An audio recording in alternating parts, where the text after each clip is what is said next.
Estamos de volta com o programa de carrinho e vamos então ao convidado de hoje. Nascido no ano da conquista do Tri, predestinação colorada, jornalista direto, objetivo e de linguagem clara, fácil e agradável de ser ouvida, sensato e humorista, Luciano Potter está com a gente. Boa tarde, Potter. Que prazer em te ter aqui no programa de carrinho. Cassiano, obrigado pelo carinho e pelo convite, cara. Muito obrigado mesmo. Um beijo para toda a rapaziada aí, teus ouvintes, teus telespectadores também na internet, né? Que te acompanham no YouTube. Obrigado pelo carinho mesmo, de verdade. Potter, vamos começar esse papo fazendo uma retrospectiva de como você chegou até os períodos atuais do Grupo RBS. Teu início, o que te levou a gostar de comunicação, primeiras oportunidades. Hoje tudo é bonito, mas como foi a pernada lá de trás? Cassiano, meu caminho é meio que de categoria de base, né, cara? Eu posso dizer, né? Porque eu comecei na RBS como estagiário da Rádio Gaúcha lá no ano 2000. Eu fazia a faculdade de jornalismo, começou em 98, acabou em 2002 a minha faculdade. Aí depois do estágio eu não consegui ficar ali na Gaúcha, não tinha vaga, blá blá blá. Meu talento foi colocado no mercado, então eu virei um desempregado por 5 meses e apareceu uma vaga na Atlântida. E aí, com essa vaga na Atlântida, eu comecei a trabalhar, e claro que não tinha o jornalismo mais pesado e nem o esporte, apesar da Atlântida rapidamente também começar a fazer coisas de esporte, né? Mas é isso, assim, eu sou um cara meio que categoria de base de time grande, né? O Grupo RBS é muito grande, comunicação, e assim foi, cara. Primeiro Atlântida, aí depois abri uma vaguinha na TV Com pra participar do Papo Clipe, depois teve o Patrola, participava de alguns cadernos em Zero Hora. Aí em 2010, isso foi em 2002 quando eu entrei na Atlântida, né? Em 2010 aí já teve uma oportunidade de viajar, fazer a Copa do Mundo lá na África do Sul, e as coisas foram se abrindo. A última grande novidade na RBS foi o Timeline, em 2014, programa que eu persisto ali, né? Eu, o Davi e a Kelly. Nós persistimos, né? Que foi nós que começamos o programa. E mais recentemente, assim, uma liberdade para fazer alguns outros tipos de produtos. Aí eu faço um monte de podcast, participo de programas de um monte de gente, estamos aí na atividade. Você é daqueles profissionais de comunicação que melhor entende os formatos de mídias atuais e os utiliza da melhor forma. E, ao mesmo tempo, utiliza um potente veículo de comunicação tradicional, que também vem aderindo a essas tecnologias. Qual é o segredo para conseguir, ao mesmo tempo, ter essa linguagem para diferentes públicos? Obrigado pelo elogio, cara. Na real, assim, o que acontece comigo não tem nada de especial, assim, eu não sou nenhum gênio, zero.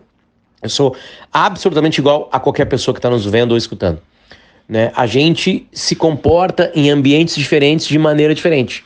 O que eu preciso fazer é que, se eu estou num produto de futebol, eu tenho que estar bem informado sobre isso. Se eu vou entrevistar um ministro, eu tenho que estar muito bem informado sobre isso. Se eu vou participar de um programa de moda, aí até eu não preciso estar muito bem informado, apesar de saber o que vai acontecer no Moda Importa, né? Mas eu preciso ter uma noção, porque aí quem tá ali junto comigo, que é a minha guria, a Marcela, sabe mais que eu. Então eu tô ali muito mais para desenvolver, para ela explodir. Se eu tô num ambiente de fazer piada como Caixa Preta, por exemplo, com o Arthur e o Pedrão, eu tenho que estar feliz na vida de estar ali, sabe? Se eu tô com escola e o Marcão não era uma vez no Oeste, a gente tem todo um roteiro durante a semana para o que a gente vai ler ou assistir, né? Então é uma adaptação humana, sei lá, eu sempre brinco, né? A gente é uma pessoa numa mesa de bar com os amigos e a gente é uma pessoa que não vai visitar a sogra. Então é isso, não tem nada de espetacular nesse processo. A única coisa é tentar se informar o máximo possível antes de ir pro ar. Tu tem uma história sensacional de uma entrada que tu fez ao vivo em um dos primeiros momentos de jornalismo. Sensacional não pela notícia, que foi triste, em função de um falecimento, mas pelo inusitado. Conta pra gente. Isso aconteceu quando eu era estagiário da Gaúcha. Foi um jogo que não teve TV para nenhum lugar. Inter e Santos, Copa do Brasil, Inter ganha de 1-0, gol do Carlos Miguel. Se classifica na Copa do Brasil aquele ano, acho que devia ser ano 2000 ou no 2001, não vou lembrar. E aí tem um problema de saúde, uma pessoa linkada ao Inter, assim, um conselheiro do Inter, e ele vai para o hospital ali, Hospital do Coração. E eu vou, porque não tinha mais ninguém todos os repórteres estavam trabalhando na rádio, e eu vou para lá para cobrir, para dizer que tá tudo bem, né? Quando eu chego lá, tá a família toda chorando já, em desespero, que o senhor havia morrido. E aí eu entro no ar, né, para dar informação, no meio da jornada esportiva, assim, tipo aos 45 segundos do tempo, tá o Pedro Ernesto Denardim e o Rui Carlos Ossmann na transmissão, e eu entro e dou a informação bem seca. Pedro, o fulano morreu, só isso. E aí isso virou uma brincadeira, né, entre aspas, assim, tipo, do quão curta foi a informação que eu entrei para dar. E aí depois chegou o Fabiano Baldassi, então repórter da Gaúcha, para me cobrir lá, e aí consegui fazer o trabalho jornalístico bem feito que eu não conseguia fazer. Você é literalmente multiplataforma, como a gente já falou. Antes de chegar no esporte, temos o Timeline, programa que substituiu o tradicional Polêmica do Lauro Quadros e rapidamente se tornou um sucesso nacional e de grande repercussão. Como é essa combinação com aquele Matos, com o Davi Coimbra?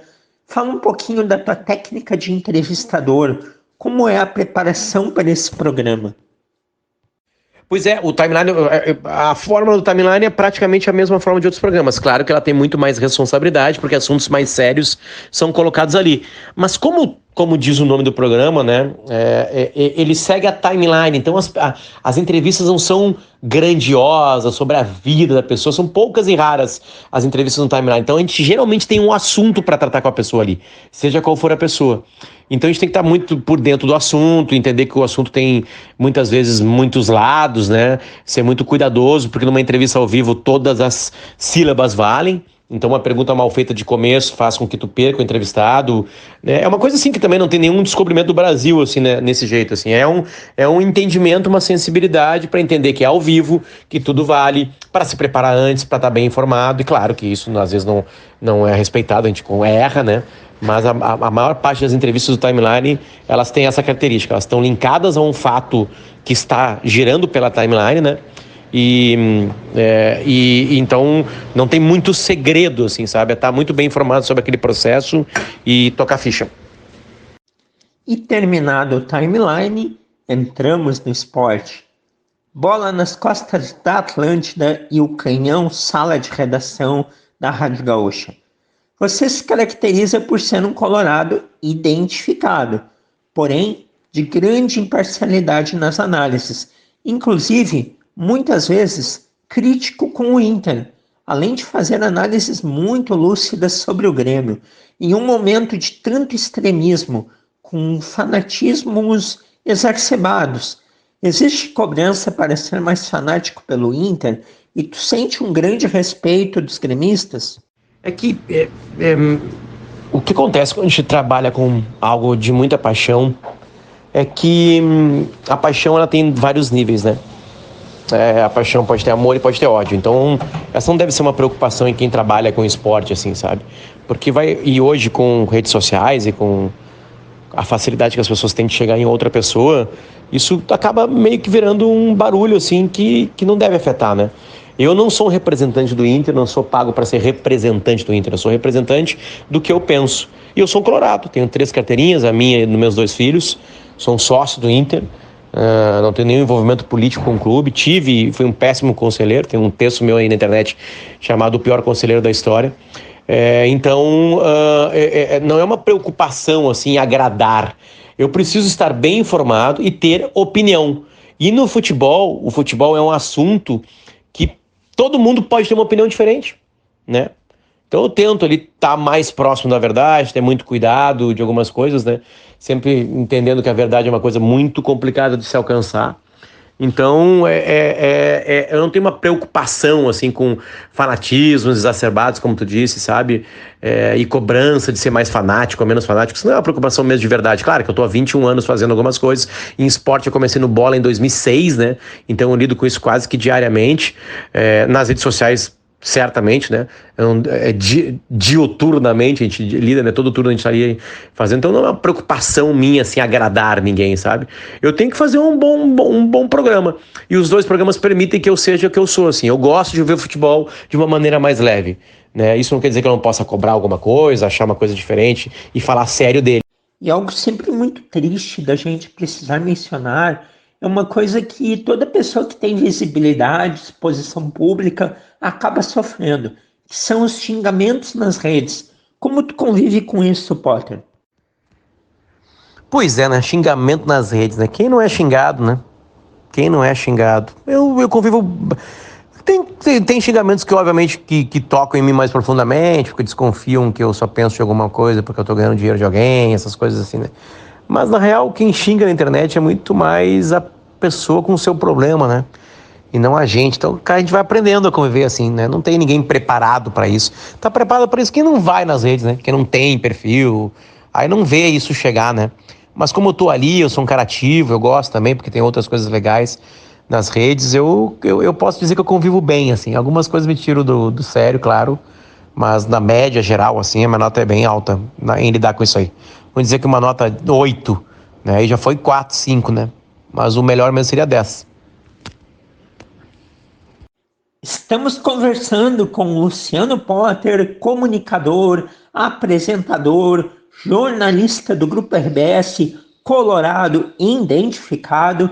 Daqui a pouquinho a gente vai falar do Inter aqui com ele.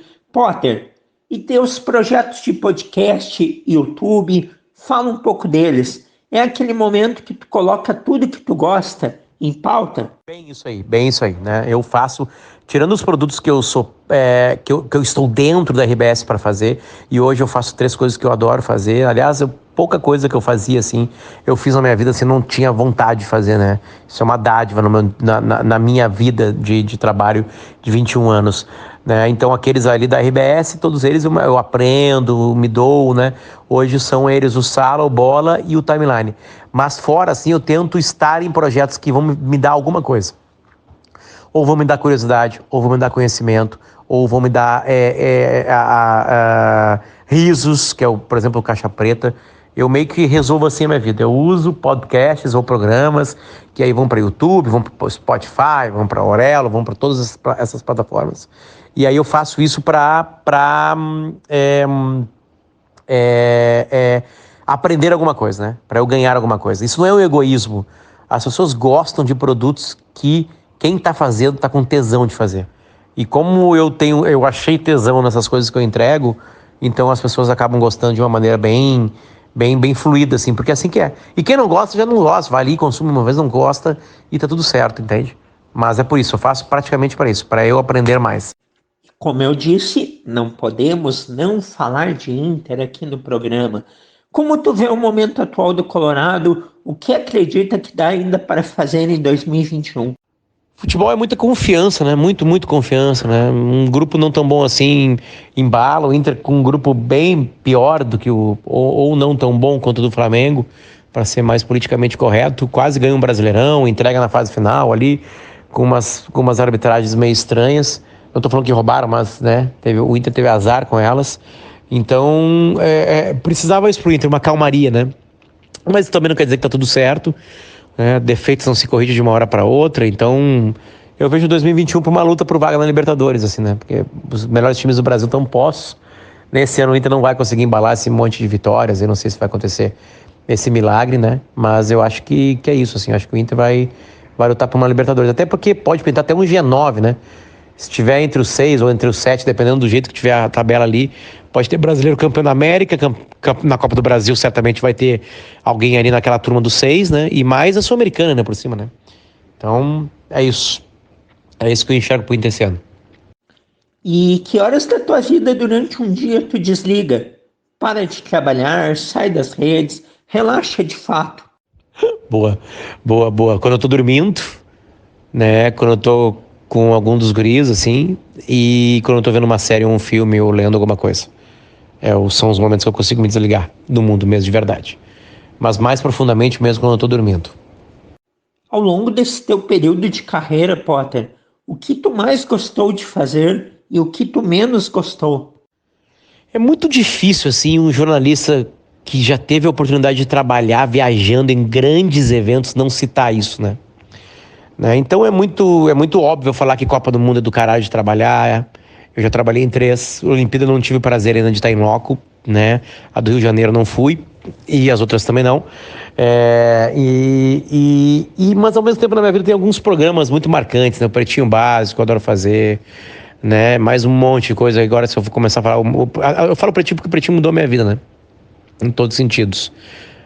Então, o que eu menos fiz, o que eu menos gostei, não tem uma coisa obviamente, que na comparação sempre vai ter o mais legal, mas o programa que fica em último lugar na minha lista do que eu mais gosto, não é uma coisa que eu não gostei, entende? Eram talvez coisas que eu estava aprendendo, sabe, que eu estava lidando, que era importante eu ter naquela época, então não tem um ranking, assim, sabe, de situações menos pior, assim. Eu já fiz pautas de merda que eu não queria fazer, desculpa o palavrão, né, mas assim, alguma coisa que, tipo assim, era um tormento na minha vida, assim, isso, graças a Deus, nunca aconteceu. Em termos de futuro profissional, sei que tu é muito apegado aos teus filhos, família. A ideia é trabalhar mais, menos. O que tu ainda não fez, que tu quer fazer? 42 anos de idade, quero fazer muito mais ainda, quero fazer muito, muito, muito mais. Quero me descobrir ainda mais curioso, quero ter mais conhecimento e quero usar os conteúdos que eu faço para a galera junto comigo aprender.